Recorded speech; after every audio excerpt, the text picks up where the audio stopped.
Hello നമസ്കാരം. Tech trade പ്ലസിന്റെ മറ്റൊരു വീഡിയോയിലേക്ക് എല്ലാവർക്കും സ്വാഗതം. 2026 ഫിഫ ലോകകപ്പ് ചരിത്രത്തിലെ ഏറ്റവും വലിയ ലോകകപ്പാകുമെന്ന് നിങ്ങൾക്കറിയാം.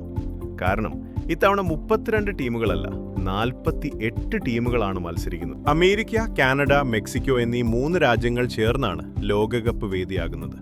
ഫൈനൽ നടക്കുന്നത് അമേരിക്കയിലെ ന്യൂയോർക്കിന് സമീപമുള്ള മെറ്റ് ലൈഫ് സ്റ്റേഡിയത്തിലാണ്.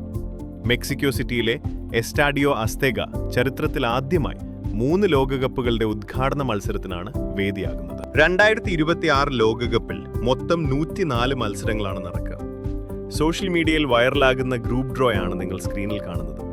ഗ്രൂപ്പ് എയിൽ മെക്സിക്കോ, ഗ്രൂപ്പ് ബിയിൽ കാനഡ, ഗ്രൂപ്പ് ഡിയിൽ America, group jail Argentina, group ഐയിൽ ഫ്രാൻസ്, ഗ്രൂപ്പ് എല്ലിൽ ഇംഗ്ലണ്ട് തുടങ്ങിയ ശക്തരായ ടീമുകൾ ഉൾപ്പെട്ടിട്ടുണ്ട്. Brazil, Germany, Portugal, Netherlands, Spain തുടങ്ങിയ വമ്പന്മാരും വിവിധ ഗ്രൂപ്പുകളിലായി സ്ഥാനം പിടിച്ചിരിക്കുന്നു. ഈ ലോകകപ്പിന്റെ ഏറ്റവും വലിയ പ്രത്യേകത കൂടുതൽ ടീമുകൾ, കൂടുതൽ മത്സരങ്ങൾ, കൂടുതൽ ആവേശം. നിങ്ങളുടെ അഭിപ്രായത്തിൽ 2026 ലോകകപ്പ് കിരീടം നേടാൻ ഏറ്റവും കൂടുതൽ സാധ്യതയുള്ള ടീം ഏതാണ്? അർജന്റീനയോ, ഫ്രാൻസോ, ബ്രസീലോ അല്ലെങ്കിൽ ഇംഗ്ലണ്ടോ? കമന്റിൽ അറിയിക്കൂ. വീഡിയോ ലൈക്ക് ചെയ്ത് ചാനൽ സബ്സ്ക്രൈബ് ചെയ്യാനും മറക്കല്ലേ.